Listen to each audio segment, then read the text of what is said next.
One perennial truth, rich or not, successful or not, religious, philosophical, it doesn't matter. You will die. From the beginning of time till the end, death is one universal, inescapable commonality. Kings or peasants, brilliant or stupid, everyone dies or is dead. Some try not to think about it, but for others, the certainty of death is kept at the forefront of thought. Why? So that they might really live. Memento mori, or translated in English, remember you must die. The point of this is a reminder, isn't to be morbid or promote fear, but to inspire, motivate, and clarify. The idea has been central to art, philosophy, literature, architecture, and more importantly, throughout history. As Socrates says in Plato's Phaedo, the one aim of those who practice philosophy in the proper manner is to practice for dying and death. So it says here, a few quotes. Seneca urged in his moral letters to Licinius, "Let us prepare our minds as if we'd come to the very end of life. Let us postpone nothing. Let us balance life's books every day. The one who puts the finishing touches on their life each day is never short of time." In Meditations, Marcus Aurelius wrote to himself, "You could leave life right now. Let that determine what you do and say and think." The emperor considered it imperative to keep death at the forefront of his thoughts. In doing so, the world's most powerful man managed the obligations of positions guided by living virtuously now. Epictetus would ask his students,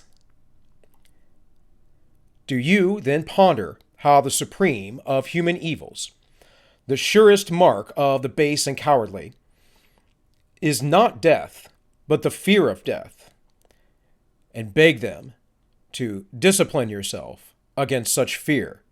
Direct all your thinking, exercises, and reading this way. You will know the only path to human freedom." Welcome, folks. This is All Minus One. My name is Bill. Please like, share, and subscribe. So why do I bring up the Memento Mori quotes? Well, because we in the world today do not practice this right here. We do not practice the idea of living for today. In fact, aside from the philosophical principles of this, it is a Christian principle. Christ said, "Do not worry for tomorrow," that there are enough worries in the day. And we are destroying our societies and our economies because of this fear that we are living in, because of this fear of this Coof epidemic. Now, I don't want to keep talking about this, but there are still millions of people out there who are completely brainwashed. Fortunately, I believe that some in Europe are waking up. They've had mass protests against lockdowns. But here, where I live in West Virginia, I see often more and more people wearing masks. I see how people are afraid to go to certain events. People don't want to have Thanksgiving and Christmas. Of course, Thanksgiving is past, but they are scared. And they think they are being virtuous and responsible, when in fact, they are being the exact opposite. They are being irresponsible and allowing themselves to be led into tyranny. They are being slaves of the state, of the overlords, if you would, of the people who would essentially just like to have complete control over you and have you do everything that they want. The video I did yesterday was about the dark ideas that come from the left, that people must be controlled by elitists, that folks are overpopulating the world and they're too stupid to breed, They're too stupid to decide for themselves. Just all kinds of dark, evil things that have a long history going far back to the ancient times. And it is no different today.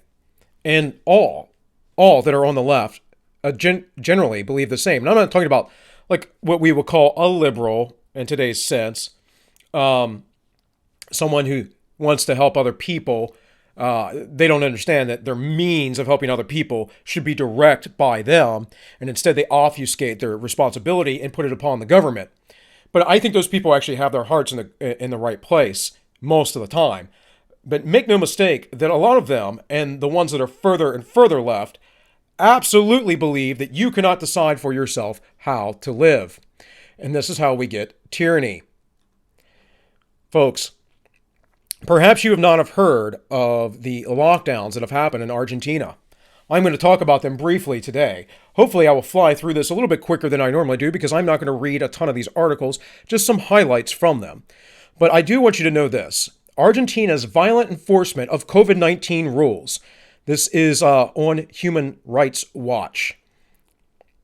This picture here is a police officer aims his weapon as security forces fire tear gas and rubber bullets during clashes with police after police broke up a squatters camp and evicted people there living in Guernica, Buenos Aires province. I'm not a Spanish speaker, so forgive me if I mispronunciate words.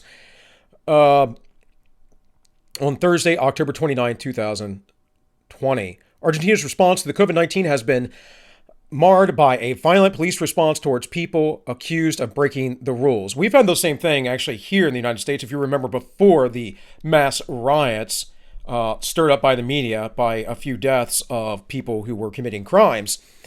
You have to understand that there were people being assaulted in the streets in New York City. I recall posting about it on my personal Facebook page as being a travesty to our liberty. So we haven't been much different. But the difference here is that Argentina has been locked down since March. In late March, the government imposed a nationwide lockdown requiring people to quarantine at home, closing down businesses and schools, and restricting travel and movement. Security officers were given enforcement authority, meaning that the police could stop and question virtually anyone on the streets. November 6th, the government announced the end of lockdowns in Buenos Aires metropolitan region, one of the world's longest, although movement restrictions continue in some provinces. Now, why do I bring this up? Why do I bring up particularly the draconian lockdowns in Argentina? Because Argentina's rate of COVID is out of sight. It's insane, folks. It is ridiculous. Argentina locked down as early and hard. Now cases are exploding. So this is on October 27th. And we can go through this whole article, but not a big deal because I'm going to show you the numbers. I just want you to be able to know that I'm not talking out of my rear, and this is from the Washington Post. Of course, my favorite lines, democracy dies in darkness. You guys don't believe in democracy. You believe in oligarchy. You can give up the stupid line. Anyways, from Reuters, no isolation, few tests. Argentina has world's highest COVID-19 positive rate. Well, I don't know about all of that, but talks here about Argentina has the world's highest rate of positive tests. I thought that was the United States, by the way. For some reason, I kept hearing that in the media, that the United States has the highest amount of tests and the highest rate. Yeah. You guys are, maybe not you listening, but the people out there who have been saying this, who have heard this, you're brainwashed. Read. Do more. Do better. Argentina hit with 800,000 confirmed cases on Monday, with a 7-day rolling average of around 12,500 new daily infections. The country, which started strongly against the virus, passed 20,000 fatalities last week. Medical professionals said low levels of testing and lax restrictions had propelled the high positive rate that climbed from around 40% in August to just shy of 60%. Keep that number in mind. I'm going to come back to this. Now, this is interesting. They say lack restrictions, because here it says that they were locked down pretty hard until November 6th, and the police were totalitarian. Here it says they had an early lockdown. So what is it? This is essentially the same type of article. This is from NBC News. Argentina has world's highest Coof positive rate. And it says Argentina has now the world's highest rate of Coof tests. And this is October 6th, folks. And essentially the same article. Now, this is the Buenos Aires Times. It says, devastated by the Coof, Latin America is now unprepared for vaccine. With 8% of the globe's population and 30% of its Coof deaths, Latin America is facing the pandemic's next phase, mass vaccination, with alarm. Yeah, there's reason for that. Have you seen the pictures of people with Bell's palsy as a side effect? That's what happens, folks. Let me go to the big screen here. Do you want to look like that? I don't know. I'm not into the idea of rush vaccines. I'm not an anti-vaxxer in any way, shape, or form, but let us do these things intelligently. It says one afternoon a couple months ago, hijackers commandeered a truck just east of Mexico City and hauled off its cargo. It wasn't cash or jewelries, but doses of ordinary flu vaccine so scarce in Mexico this year that there's a black market. Well, this is just typical Mexican black market stuff. In Brazil, Latin Americans and another behemoth, President, what's his name, Jair Bolsonaro, who belittles masks, is vowing not to get a Coof vaccine, causing health officials to worry. I'll show you some numbers on that. In Bolivia, the government has approved ingesting chlorine dioxide,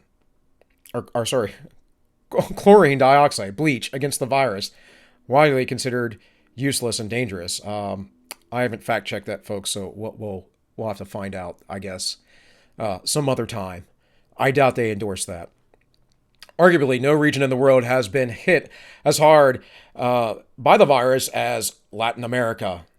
There seems to be a thing, folks, this is all around the United States as well, that it is hitting Latin communities harder. I showed this the last time I did a Coof video. I showed that this seems to be a thing. In my opinion, it's speculation, purely speculation, I'm not saying this is true, there might be something with this virus specifically that attaches to certain phenotypes that perhaps people with Spanish or native blood might be affected more. But interestingly, if I'm not mistaken, Spain has been hit pretty hard, and so is Portugal. So it could be something with that. Now, who knows? Anyways, vaccine distributions will be complicated in developing countries, but in Latin America, you have to add a lack of transparency, lack of governance, and corruption. Yeah, because you've had socialism for the last 100 years. That's why you're utterly corrupt. And so forth. So in any case, the point of this article is, yes, there's a lot of people have had this, the Coof is bad, and vaccines are going to be hard to get in Latin America. Now, here are the numbers. So let me take this off dark mode. So back here in March, when they first locked down, not bad, but then in April, all of a sudden, Brazil shoots up.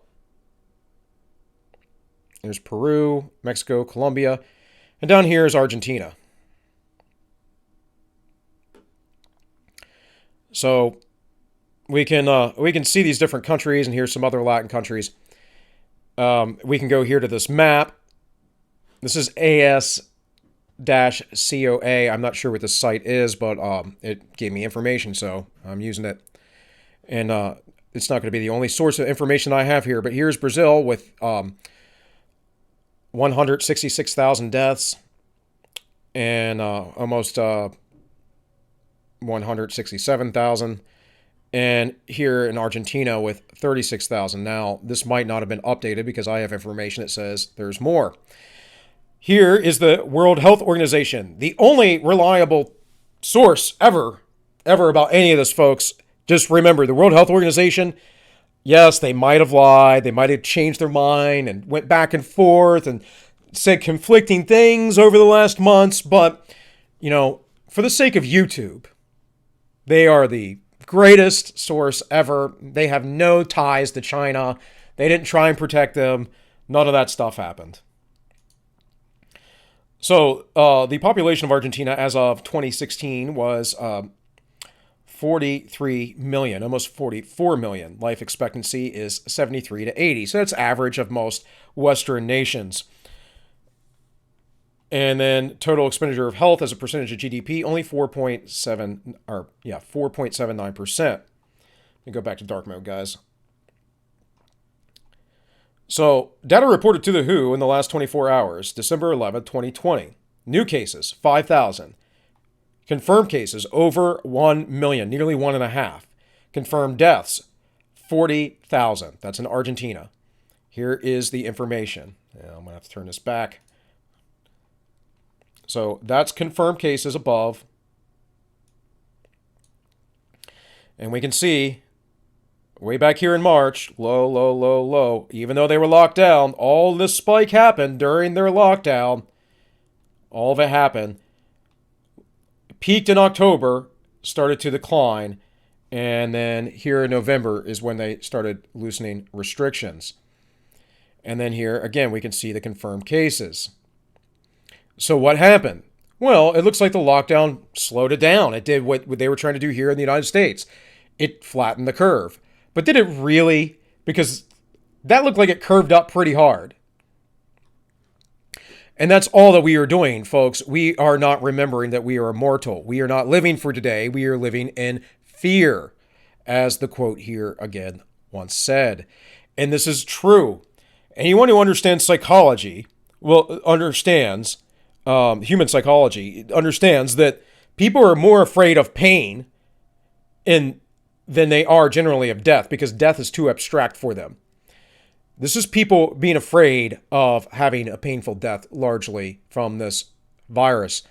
Do I want people to get it? Absolutely not. But let's make no qualms about it that it's going to happen, folks. It's not going to go anywhere. It's not going to burn out. It is around the world. And if China had locked things down appropriately and done what it should have done, and the World Health Organization had given us the proper information that we needed, that the nations needed, perhaps we could have stopped this and it would have burned out in China like SARS and MERS did. MERS being in the Middle East, SARS being over in Asia. However, that's not what happened. And it got around the world, and it's going to continue. It's not going to burn out. You cannot lock everyone down. It's impossible. It is impossible to stop this thing. You have to understand this. We must live our lives. But I have good news for you. It has a very high rate of survival. So this is from the CDC, and this is just travel information, basically saying don't go to Argentina. They are at a very high level right now.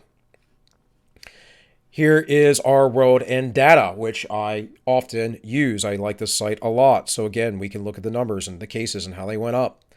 And boom. And there's the spike in October, and after lockdowns, it went down, because this is what happened in all nations. See, all they did was destroy their economy, lock everything down, essentially keep people out of work, right? Let them become more poor, because people aren't necessarily wealthy in Argentina. And then they finally hit their spike, because it was going to happen like every other nation, and I've shown you this time and time again on every Coof video I've made, and then it drops. Amazing. Why? Because it burns through the country. They've hit 60% infection rate. So this is our world O-meter. Argentina, coronavirus cases. Again, almost 1.5 million. Deaths, 40,000. Recovered. Nearly all. And then it shows you right here. This is the most important portion here. Cases closed. Cases had an outcome. Recovered, discharged, 97%. Deaths, 3%.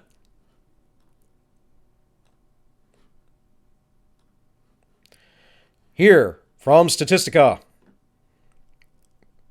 There's Brazil, really far up there. Now, Brazil is one of the larger populated countries in the world. I think it has like the 5th or 6th largest population. It's like China, India, us, Russia, Brazil, There are a few other countries in there, but it's something like that. And we can see, again, the numbers, just compared to other nations, of infections. This is infections only, not deaths. So, what's the solution to all this? Well, after they locked down for months and months and months and didn't stop anything and destroyed their economies, now what are they doing? A transfer of wealth backward. Since the wealth went forward, now it goes backward. Now we have to steal from the rich, from Bloomberg Wealth, Argentina, to hit the rich with wealth taxes as COVID-19 cost rises. This was December 5th, 2020. Now, folks, this will start happening in the United States if we go back into lockdown, as Joe Biden is stating, if Joe Biden wins this presidency. And yes, I'm saying it's still disputed. Because it is. It's not final until January 6th. So, from CNBC, millionaires tax. Argentina passes levy on the super rich to help pay for COVID response. This was December 7th, updated on the 8th. Key points. Lawmakers in the Senate pass a bill dubbed the millionaires tax by 42 votes to 26 late on Friday. It means those with a personal fortune of over 200 million pesos, $2 million US, approximately 12,000 people, will have to pay a one-off tax of at least 2%. So that's a lot of dough, folks, 2%. Argentina's population of 45 million has been hit hard by the coronavirus pandemic. So what they're trying to do is take a little money, one-time tax, and this isn't probably going to work because taxes or wealth is a precarious thing. It's not like everyone who's wealthy has that money sitting in the bank. Often they're tied up in assets and whatever else. So it says the center-left government has said that the legislation could see, can I read? Nope. See Latin America's third largest economic collect up to 3.7 billion, with the funds used by medical equipment and supplies provide support to the small and medium-sized firms and to assist poorer neighborhoods. I mean, yeah, that would be great. It would be better if these people just went off and did it themselves because the government's not going to spend the money, right? And I doubt they're center left. We're talking about South America, folks. South America is poor largely because they aren't capitalistic. They've always been ensconced in socialism. Also, there's some stuff there with the Catholic Church that we can get into.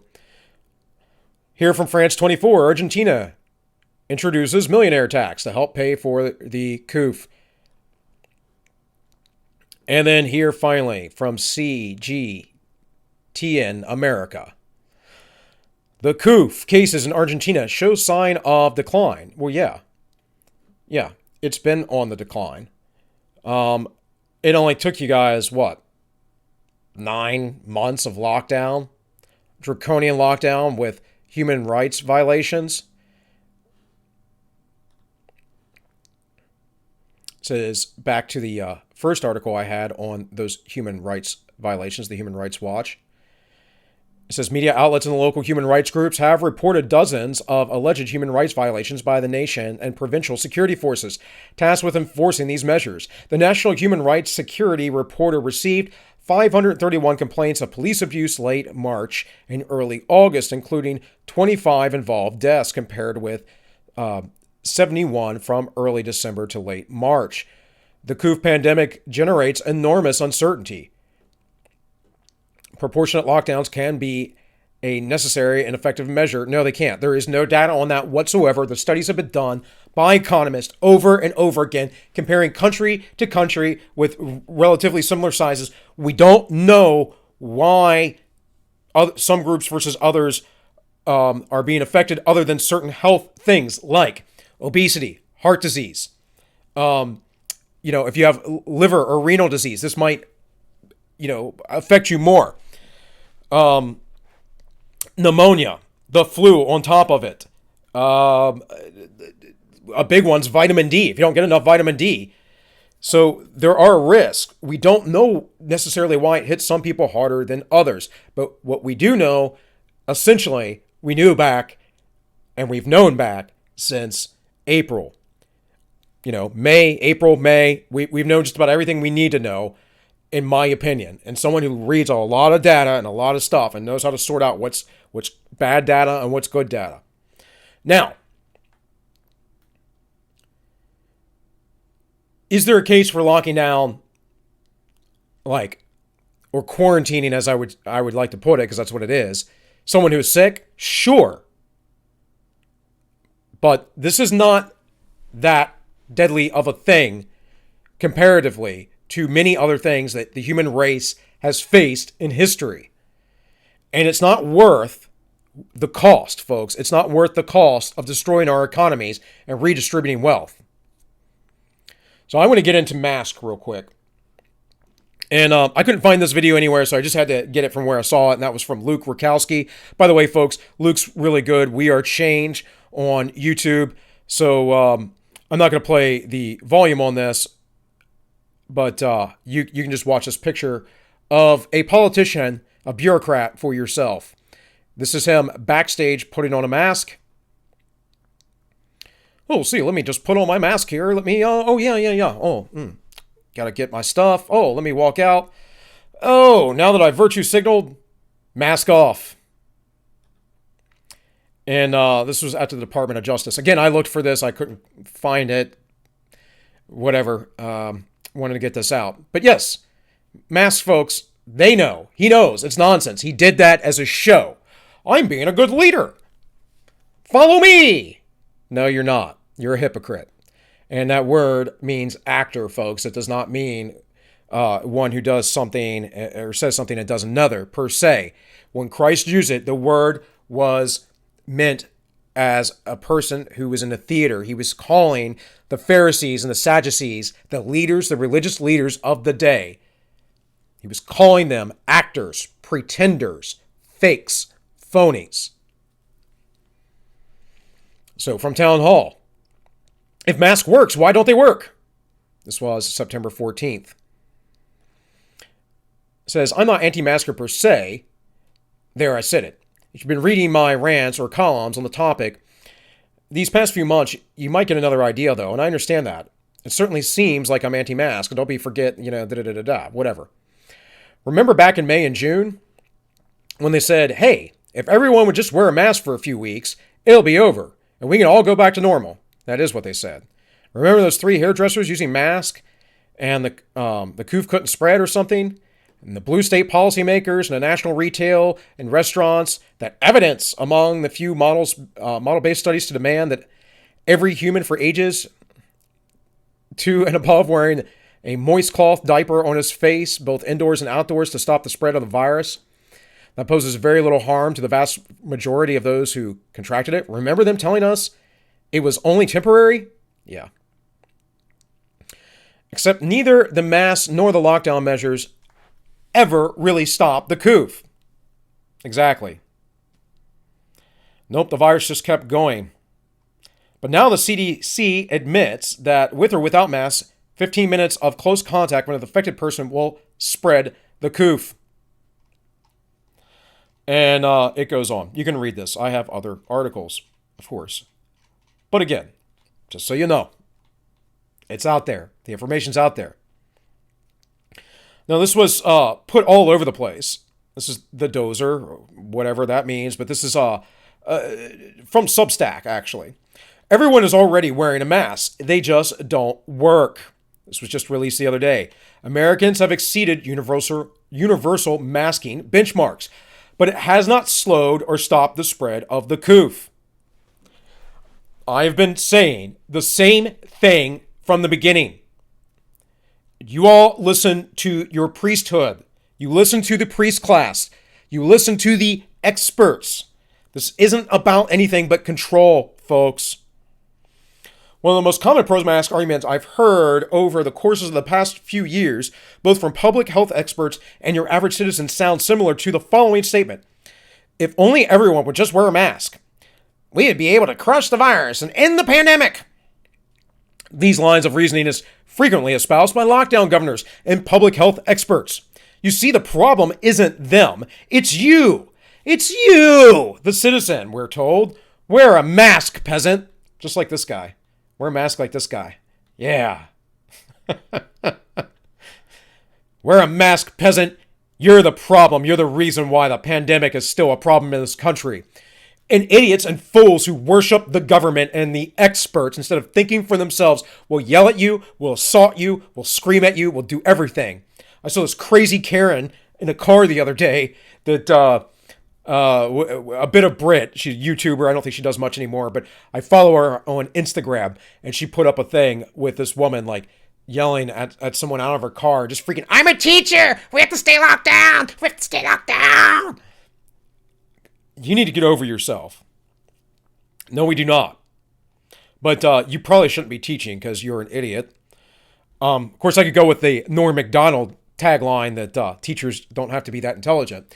Norm Macdonald has a great series of jokes about that. He actually totally roasts the teacher in the audience, talking about how you only have to be smarter than the first graders you teach. He's like, are teachers really heroes? And some lady got really mad about that. He goes, what do you teach? She's like, I teach first grade. And he's like, okay, so that makes you a hero? Anyway, so we got some tweets here. We got some nonsense, whatever. Yeah, Phil Murphy, all this stuff, blah, blah, blah, blah, blah. Let's get down here. The idea that not enough Americans are wearing masks is detached from reality, and we have the data to prove it. The Delphi Group at Carnegie Mellon University has developed a very informative... Let's get that up in a new tab, actually. Has developed very informative, consistently updated mask compliance tracker and shows that the overwhelming majority of Americans across the nation are wearing masks. And in virtually every major population center in the United States, especially in areas where the Coof cases are rising, mask compliance levels are off the charts high, with the most major metro areas registering well over 90% compliance. Early on in the pandemic, when the news science told us that masks could stop the virus, it is in its tracks after the science of the early 2020s espoused by the likes of Fauci and many others rightly pointed out to the reality that masks are useless outside of the controlled settings. This is all true. I'm going to show you some stuff on that here in a minute. The CDC and other public health agencies claim that we could essentially eliminate the transmission of a large percentage. Then lockdowns failed to stop the spread. Masking over 80% was hyped. Do more to reduce the Coof spread than stricter lockdowns. Universal masking at 80% adoption flattens the curve significantly more than maintaining a strict lockdown. We will not be able to flatten the curve. We will be able to significantly reduce the spread of the virus and return to a life of normal sooner than later. Yeah, and none of that has happened, has it? So, this is San Francisco, 97% mask compliance.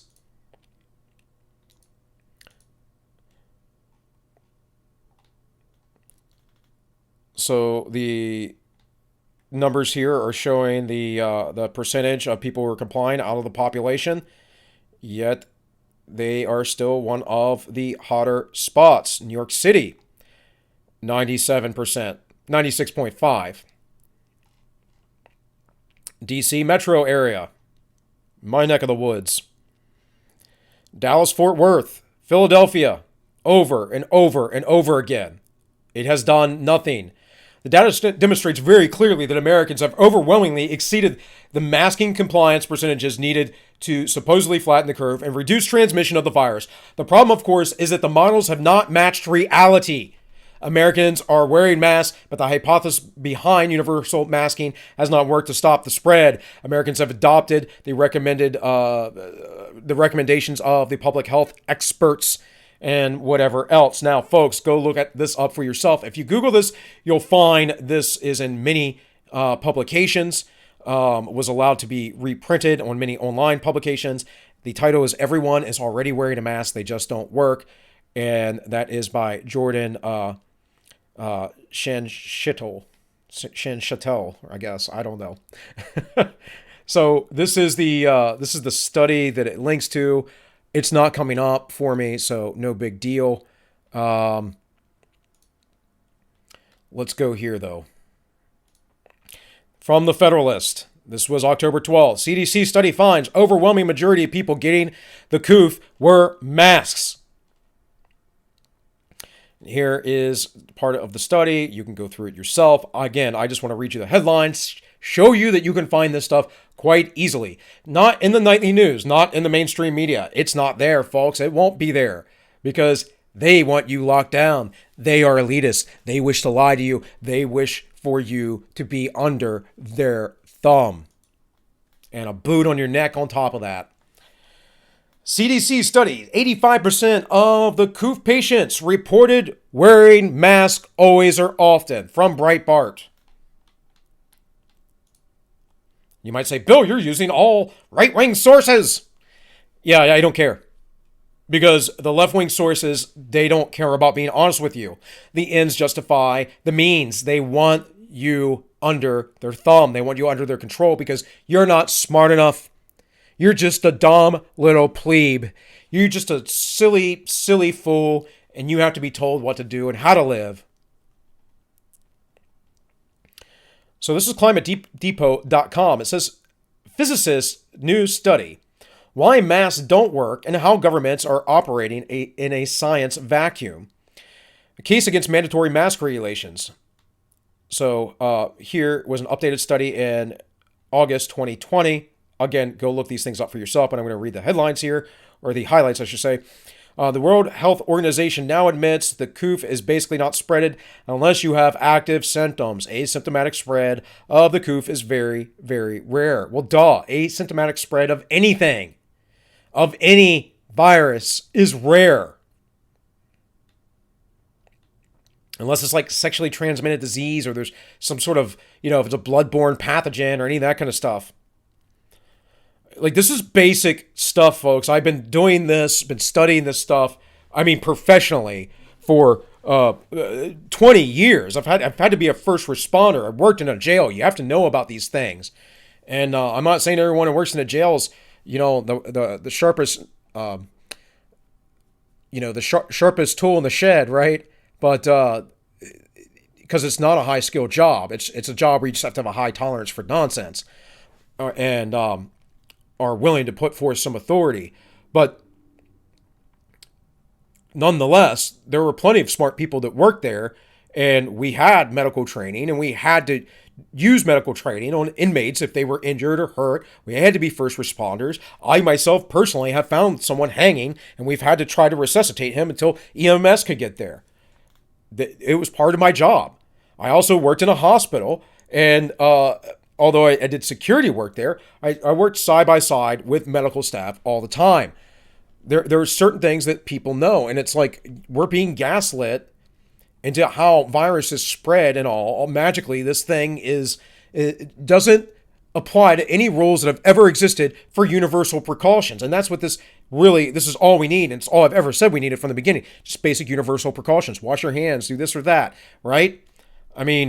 Honestly, I think people overdo that stuff as well. You're lowering your immune system, folks. But anyways, it says from the data we have, it seems to be rare that an asymptomatic person actually transmits onward to a second individual. And that's Dr. Maria van Kerkhove, head of the WHO Emerging Disease and Zoonosis Unit, whatever. I believe that's the woman who they basically retracted like the next day. In any case, we have some tweets about whatever. You can go look this article up. Danish health authorities thing. There's just information here, folks, and it talks about why masks don't work. But let us keep moving. This is from the CDC directly. And what it says right here, directly, your mask offers some protection to you. How well it protects you from breathing in the virus likely depends on the fabrics used and how your mask is made. CDC is currently studying these factors. The studies have been done. They've been done over and over and over again. It says, who should wear the mask? Everyone 2 years of age and older. That's silly. No one of that age is at risk. And if they're not symptomatic, they're not going to be spreading it. If you're not coughing and sneezing and expelling particulates, unless you're a spitter when you talk, you're in someone's face, you're not expelling particulates, folks. Who should not wear the mask? Children younger than 2. Anyone who has trouble breathing. I do every time I wear a mask, so that exempts me, right? Anyone who is unconscious, incapacitated, or otherwise unable to move, remove the mask. Wearing masks may be difficult for some people with sensory, cognitive, or behavioral issues. They're talking about folks with, maybe autism or something like that, like extreme cases.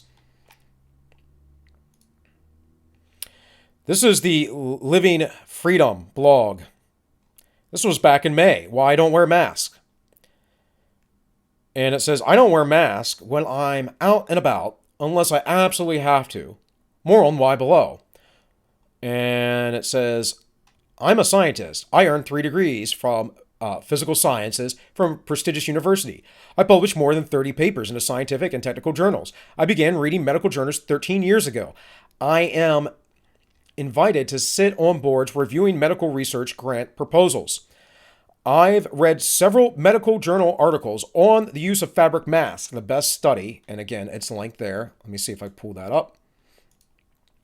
Was published in 2011. It involved 16 hospitals that had specialized facilities for treating patients with highly infectious disease.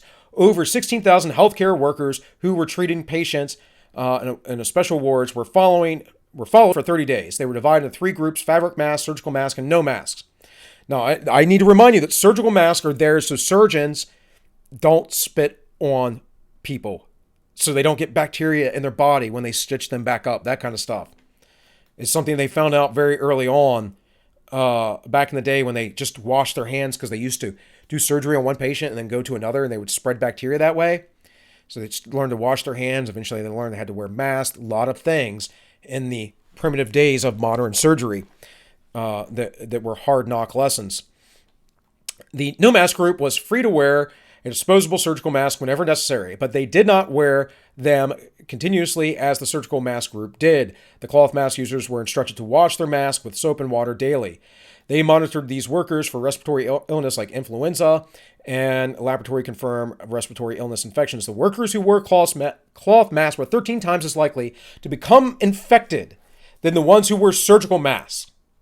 Cloth masks were used roughly 7 times. Users were 7 times as likely to get infections than those who didn't wear masks.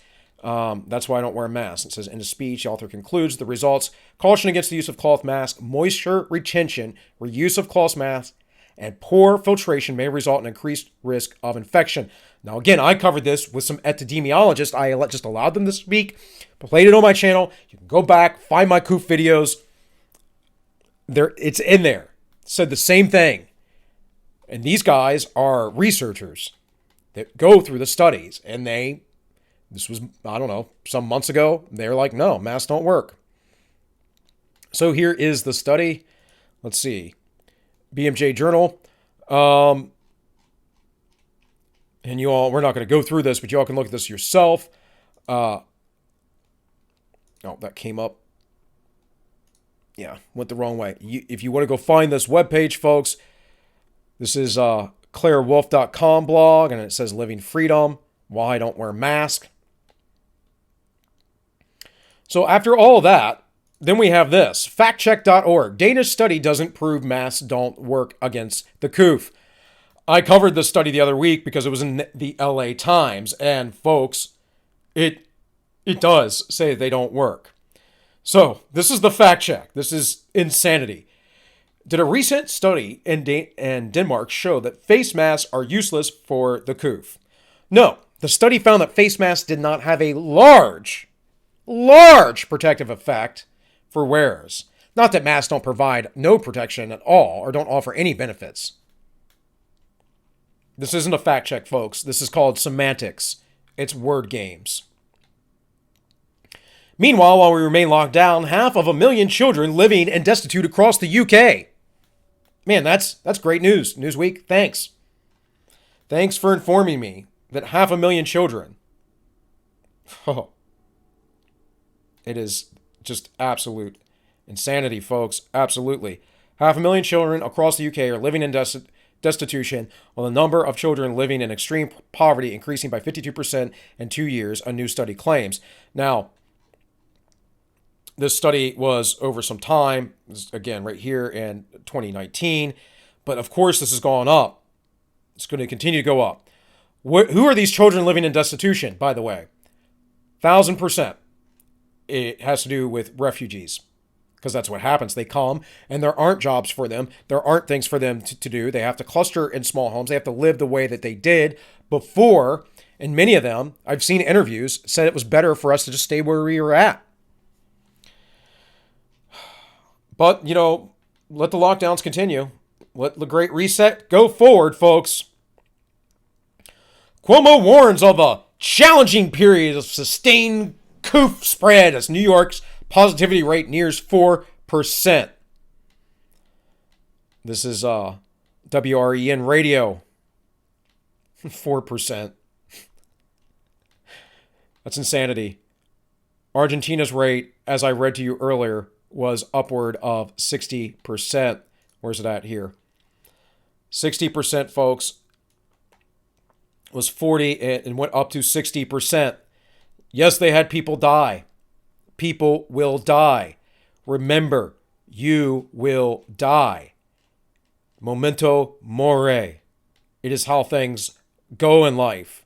I'm sorry that those folks die. Most of them are at the age of life expectancy anyways, that most people will die anyways. Some are younger. I saw an Instagram story pop up the other day where someone was saying, this person had no underlying conditions, blah, blah, blah, blah. None that you know of. But even so, sorry, the guy was like 65 as well. He looked healthy, but it happens. We cannot destroy our entire society, and we cannot make everyone virtue signal and turn against each other over masks. Under 10% of Americans have had the Coof antibodies, study finds. Now, this is a slightly older study. I believe it's the New York Times. Yes, the New York Times. So this was back in September. Less than 10% have the antibodies. The virus is spreading faster in the heartland. Okay, who cares? Florida lifts restrictions for restaurants. I feel sorry for Americans. The world watches the U.S. response to the virus. You're totalitarian jerks if you want us to lock down. I'm sorry. You're authoritarian. I don't like you. I don't like people that feel like they can tell me what to do. I'm sorry. Maybe it's not very Christian of me, but not a fan. The pandemic prompts Japan to bring manufacturing home from China. But it's easier said than done. The French Open is scaled back. Who cares? The virus hits home for Bali's governor. All right, whatever. And we've had studies before saying that people have had a higher amount. If it's under 10%, it's because we delayed it with all these restrictions, travel restrictions, lockdowns, business closures. We could have been over this months ago, like Sweden. Finally, and I archived this over at archive.today, from the Wall Street Journal, Chinese Coof vaccine is 86% effective. UAE trial shows. Now, that was December 9th.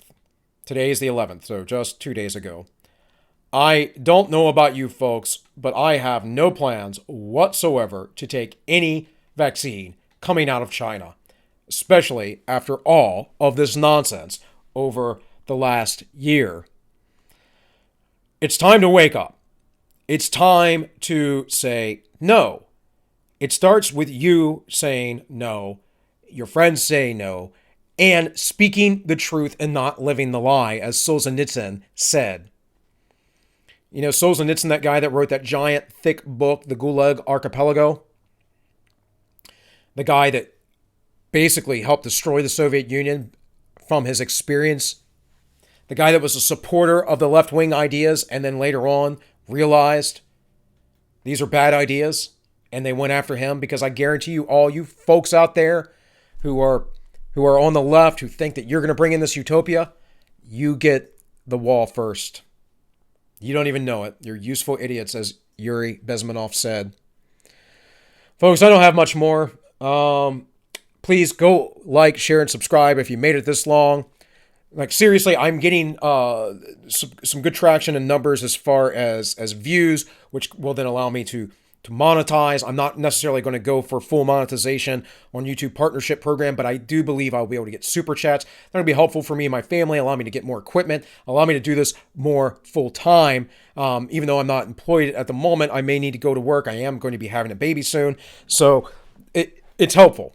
So it's very helpful. And if I get the proper views, then I might do these as live streams, because I do all these things live anyways in one take. I just post them afterwards. So consider that. If you all want to support me in any other way, I do have a subscribe star, which I have to shill because it's only $5 a month, guys. And it's just there as a backup if anyone wants to donate. We have a live show, or I have a live show with a co-host, The Ends Justify the Memes. That goes live on YouTube and over on the D Lives. On D Live, it is The Ends _Justify _memes, because that's how D Live works, and it's the only way I could get that name. Well, now you can't see it. So right here, Ends _Justify _memes. And we will be on tomorrow with our friend Kizza GT, and we will be on, that is Saturday at 3 p.m., which is not a normal time for us. So if you're watching this today or tomorrow morning or whatever, you want to watch the live show, come over there. It's much looser, not a bunch of articles. We just talk about what we want to talk about. Kizza's going to talk about his remoralization program, which he's been on our show, I think, 3 times now. This is the opposite of the Yuri Bezmenov demoralization program. And that's about it, folks. With all that, this has been All Minus One, and I wish you all well.